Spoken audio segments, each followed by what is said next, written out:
I'm Saga Anderson, FBI. This is Alan Wake. I'm trapped here. If you haven't been keeping up with video game news lately, you may have easily missed my Game of the Year for 2023, Alan Wake 2, from Remedy Entertainment. I find it hard to believe that any video game fan could have missed the splash of this fall title. The entire community has at least been talking about the redacted scene, and yes, we will be talking about it as well. The original Alan Wake game is about a best-selling author who is undergoing an extreme case of writer's block. He and his wife Alice decide to travel to Bright Falls, Washington, for a romantic vacation. As you can expect, their vacation takes a turn for the worse when Alice goes missing after being taken hostage by something known as the Dark Presence. This leaves Alan to have to find a way to save her. 13 years after the events of the first game, Alan still hasn't escaped the Dark Place. He's been trying to write his way out of this purgatory without success. The Federal Bureau of Control has become involved, actively monitoring the situation at Cauldron Lake. And now, the FBI has been called in to investigate a series of murders in the Bright Falls area. We follow agents Saga Anderson and Alex Casey as they uncover the mysteries of this small town. Alan Wake 2 is not only the sequel to its previous game, but every other Remedy game in general. The tie-ins for Control, Quantum Break, and Max Payne were abundant, and I, for one, love to see each and every reference. Easter eggs from Control and Quantum Break especially have payoffs in Alan Wake 2. Fans of those games will appreciate their inclusion and speculate on how it's all interconnected. I, for one, came away from this game extremely excited for Control 2. Some people may not want to jump into Alan Wake 2 if they have not played any of the previous games, or even a Remedy game in general. I highly recommend playing the first Alan Wake game, so you'll feel the emotional impact of the second game. If you have the time and want to play another amazing 10 out of 10 game, I would recommend playing Control. But if you just want to dive in, know you'll be missing out on a lot of story, and will be doing a disservice to yourself. Did you put my family in the horror story? When it comes to my enjoyment of a video game, or really any franchise, it boils down to characters and story, both of which this game has in spades.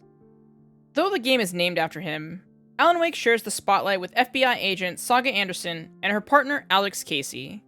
Saga is completely different from previous Remedy protagonists. She's a mother who loves her job and has a much more positive outlook on life despite seeing the worst it has to offer. We get to know Saga through her interactions with Casey and the extensive use of her Mind Place, as she calls it. Anyone who has played a Sherlock Holmes game by Frogwares is familiar with the concept of the Mind Palace mechanic, where the player uses gathered clues and must make deductions to receive new information. While this mechanic isn't as involved or as complicated as it could be, it provides insight into Saga's skills as a detective. Alan's presence haunts the early chapters of the game, but he doesn't have legitimate screen time until a few hours in. When we do reach the point where Alan becomes a playable character, we realize just how difficult a time he's had in the Dark Place, as he desperately tries to write himself out of his predicament. His cerebral battle with Scratch continues throughout this game, as both Alan and Scratch try to outdo each other. For those who don't remember, Scratch is an entity we met during the first Alan Wake game, and became more familiar with during American Nightmare, and he's... well, let's just say he's a total asshole. Appropriate for a writer, Alan's primary mechanic involves the Writer's Room, where Alan and the player reshape the in-game world after discovering echoes. These echoes become plot ideas Alan can use to progress forward in the story he's writing, as a way to get out of the Dark Place.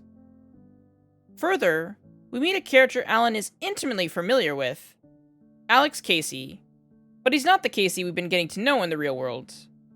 He is Alan's character from the Alex Casey novels. This side of the overall game is drenched in meta and fourth wall breaking. It's scary, suspenseful, and filled with desperation and dread. The side characters in this story even receive a large degree of screen time. The game also predominantly features a character from Control and a new FBC agent. There are new and old residents of Bright Falls who help flesh out the world, and provide new insight into what has changed in the 13 years since we last explored the area. I want to reiterate, this game is driven by its characters, their motivations, and their emotions. This is not your typical shooter, where the characters say a few throwaway lines here and there. Saga and Alan's experiences immerse us into the story in creative ways. Through Saga, we see how the world around Bright Falls has changed as a result of the first game and its extensive history.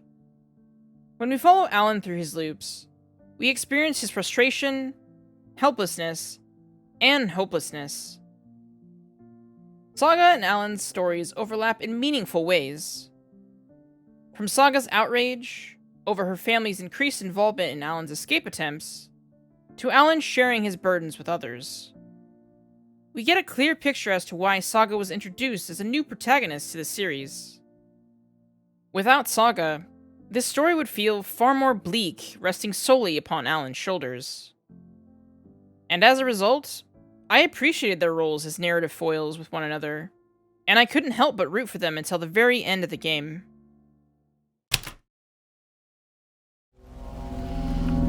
The wave crashed on the far side of the mirror. I brought you the Heart Witch. Show me the terror. I'm not a fan of the horror genre overall.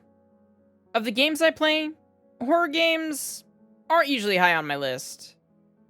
In fact, this was one of the reasons why I didn't play Alan Wake for so long. And frankly, I wouldn't even describe Alan Wake as your typical horror game. Alan Wake 2 takes the best and only the best this genre has to offer. I felt terror lurking in every dark corner. You can see in my gameplay clips that I'm even checking corners like I would do in real life. But even though death loomed in the dark, I needed to keep going. I couldn't let fear stop me from seeing the end of the story. The jump scares are well timed, and when they happen, they will indeed make you jump. But I don't feel like it was overused. I even found myself growing complacent as I searched around for supplies, only to have it creep up on me again, reminding me that nowhere is truly safe. Fans with similar reservations about horror games may want to steer clear of this title, but Alan Wake 2 isn't your traditional horror story. It's more of a psychological thriller. The set design of each area adds environmental storytelling cues. Within Saga's story, we explore the small town of Bright Falls, the Finnish immigrant community in Watery, a section of the forest around Cauldron Lake. We see these areas both at night and during the day, and the vibes are completely different. I made the decision to explore more of these areas before the game's point of no return, and funny enough, this meant the entirety of these zones were pitch black and raining. It was ominous, dreary, but also extremely cool and atmospheric. For Alan, we explore a dingy, neo-noir version of New York. The city's darkness is on full display, contrasted by neon signs and brightly colored graffiti buildings. The story takes us into the bowels of the city through its subway system, and it's as dark and gritty and horrible as you can imagine. We see a glimpse of the world Alan crafted for his Alex Casey novels, but this time, we're living it. The Taken we encounter are just shadows, some threatening, some docile. In contrast to the environment Saga has access to, Alan's dive into the dark place is supernatural, abstract, and weird. And I mean that in the most affectionate way possible. This game and its story is so much more than just dark hallways, flickering lights, and squeaky wooden floors. There are countless moments that are genuinely heartfelt and funny. There are moments when you're left on the edge of your seat, terrified of what the next cutscene will bring. Sometimes, you'll want to look away from the screen, or take off your headphones because the intensity of the scene is unnerving. Overall, Alan Wake's brand of horror is less about outright scaring the audience, but instead leaving enough to the imagination, making you fill in the gaps. Your mind can come up with something far more horrific than just outright seeing something on screen. By extension, the game's music complements the tension built by the story. Sometimes, even the absence of sound and music is enough to leave you unsettled. With all that said, if you still feel like you can't play the game because it might be too scary for you, I highly recommend playing with a friend or watching a playthrough.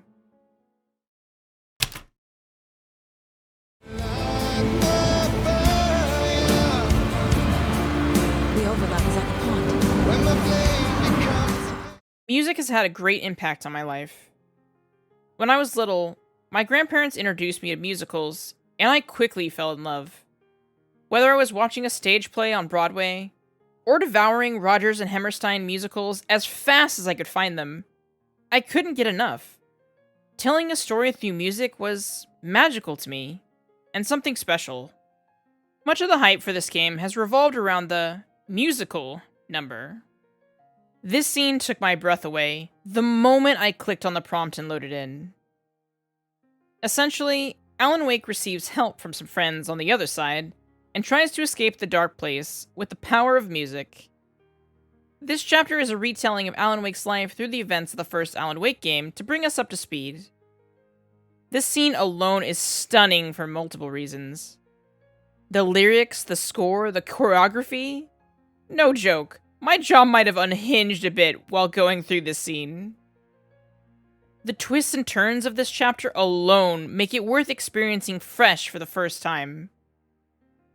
This is one of those scenes I wish I could delete from my brain, just so I can experience it fresh all over again. Aside from the best scene in video game history, each chapter of Alan Wake 2 has an ending song much like the first game. These songs were specifically commissioned by Remedy Entertainment. They also serve as musical storytelling, reflecting and contextualizing story beats from the game, in the same way the Poet and the Muse did for Alan Wake. Poets of the Fall, who also played the Old Gods of Asgard, produced several new songs for this game, with each one being a total banger and distinct from each other. Like movies, video games often have musical scores and have a main theme song. Alan Wake 2 goes several steps further by having several songs which could take the title of the game's main theme. Music is so interwoven through this game and this universe at large. Each song represents a pivotal moment in the game. Sometimes they are even used as plot devices. If these songs were removed from Alan Wake 2, you would lose so much from the story. I'm still listening to the songs on repeat because they are that good. Welcome back to the show. So, Alan, as the creator of the character, how do you feel about this? Sorry, what? While I love Alan Wake 2, it isn't without its issues. The most egregious problem I have with the game is its digital-only release. While we live in a digital age, I want to physically own the media I truly love. You don't own media when it's purchased digitally. You are just paying a storefront for a license to use, so long as that storefront exists. If the Epic Game Store suddenly disappeared, we would lose the PC version of Alan Wake 2 forever. This amazing game could be gone, just like that. I believe in the preservation of media, and while a game on disc may not seem that big a deal to some, it allows us to own a copy of the media we are purchasing, to play whenever for as long as we want, so long as we have a functioning older console. This means I can still have a good time playing The Lord of the Rings: The Two Towers despite the controversy licensing fiasco, because I own the game. EA can't come and take it back, but even if they did, they could try to pry it from my cold, dead hands. The exclusivity deal between Epic and Remedy Entertainment for PC fans may turn off people from potentially playing this game. Personally, I prefer having my digital games all in one place. For the longest time, I didn't pick up Hades because the Epic Game Store held the rights. I only picked it up once it was on Steam because of this. Now I've resigned myself to the fact my games are never going to be centralized to one program. Alan Wake 2 is too important of a game to be left to choppy digital-only waters. I understand why Remedy says it went with this route, and I know it allows them much-needed time to polish and test the game. So I want to believe that once the game is fully completed and we've seen the last of the DLC, we'll see a physical release of Alan Wake 2 in an Ultimate Edition similar to Control. However, it's important to note that according to the Remedy developers, Epic helped produce this game in ways we may never be able to fully understand. For the first 6 months, Remedy will receive 100% of the profits for Alan Wake 2 for all PC purchases from the Epic Games Store. This is significant when other publishing companies have far different agreements with independent game studios. My concerns lie with the digital-only release decision from Epic. How much have you had? Not enough. That's how much. Never enough coffee. Oh, that rich, bittersweet nectar. Get it in Coffee World. Get it where you can. Get it now. Jesus, Charlie. When the final credits rolled, I wasn't ready for the game to end. I frantically ran toward the end seeking answers, but at the game's end, I just felt shocked.